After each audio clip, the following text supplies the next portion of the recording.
Hi friends, இன்னைக்கு வீடியோவில் நம்ம என்ன பார்க்க போகிறோம்னா லேப்டாப்பில் மொபைல் நெட் கனெக்ட் பண்ணி யூஸ் பண்ணால் ஏன் இன்டர்நெட் டேட்டா ஸ்பீடாக காலி ஆகுது, அப்புறம் அதை எப்படி சால்வ் பண்ணலான்றது தான் இந்த வீடியோவில் நம்ம இன்னைக்கு பார்க்க போகிறோம். வாங்க வீடியோக்குள்ளே போகலாம்.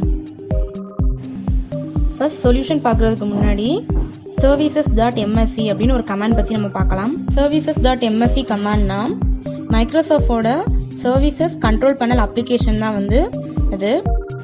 அந்த கமாண்டில் தான் இன்னைக்கு நமக்கான சொல்யூஷன் இருக்குது. அது என்னன்னு இன்னைக்கு பார்க்கலாம் வாங்க. இப்போது ஏன் வந்து டேட்டா வேகமாக காலி ஆகுது அப்படின்னா, நம்ம லேப்டாப்பில் வந்து விண்டோஸ் அப்டேட் வந்து பேக்ரவுண்டில் ரன் ஆகிட்டு இருக்கும். ஸோ அதனால தான் வந்து டேட்டா வந்து அதிகமாக நம்ம நெட் வந்து காலி ஆகுது. ஸோ அதை எப்படி ஸ்டாப் பண்ணலான்றதை நம்ம வந்து பார்க்கலாம். அதுக்கு வந்து ஃபர்ஸ்ட் வந்து நம்ம ரன் கமாண்ட் பாக்ஸ் வந்து ஓப்பன் பண்ணிக்கலாம். அது ஓப்பன் பண்ணுறதுக்கு விண்டோ கீ ப்ளஸ் R வந்து ப்ரெஸ் பண்ணிக்கோங்க.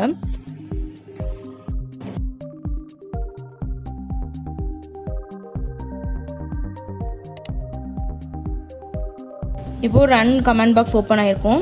அதில் வந்து services.msc அப்படின்னு டைப் பண்ணி சர்ச் பண்ணுங்க.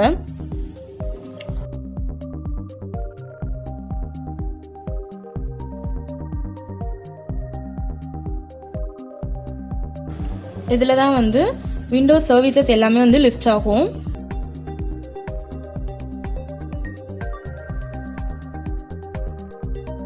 இப்போ விண்டோஸ் அப்டேட் இருக்கா,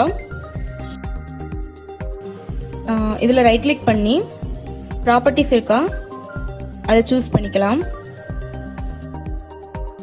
இப்போ ப்ராப்பர்ட்டி விண்டோ ஓப்பன் ஆயிடுச்சு. இதில் என்ன செக் பண்ணணும்னா ஸ்டார்ட் அப் டைப் வந்து என்ன இருக்குன்னு செக் பண்ணணும். சப்போஸ் ஸ்டார்ட் அப் டைப் ஆட்டோமேட்டிக்னு செட் ஆயிருந்துச்சுன்னா பேக்ரவுண்ட் வந்து விண்டோஸ் அப்டேட் வந்து நடந்துட்டு இருக்குன்னு அர்த்தம். ஸோ அதுக்காக ஃபர்ஸ்ட் நம்ம என்ன பண்ணணும்னா இங்கே வந்து ஸ்டாப் பண்ணணும். ஸோ ஸ்டாப் கிளிக் பண்ணிக்கலாம்.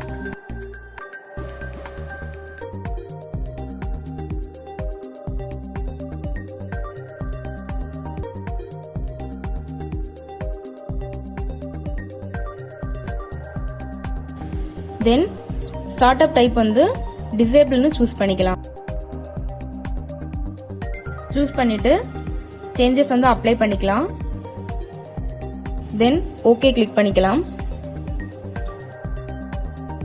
இப்போ இங்கே பார்த்தீங்கன்னா விண்டோஸ் அப்டேட்டோட கரண்ட் ஸ்டேட்டஸ் பார்த்தீங்கன்னா டிசேபிள் நம்மளுக்கு வந்து செட் ஆயிடுச்சு. இப்போ வந்து அவ்வளோதான்.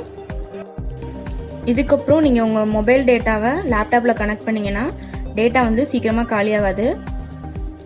ஏன்னா விண்டோஸ் அப்டேட்டுக்கு தான் வந்து ரொம்ப டேட்டா எடுத்திருக்கும். இப்போ நம்ம அதை ஸ்டாப் பண்ணியாச்சு. உங்களுக்கு தேவையானப்போ நீங்கள் அதை வந்து அந்த விண்டோஸ் அப்டேட் வந்து ஸ்டார்ட் பண்ணிக்கலாம்.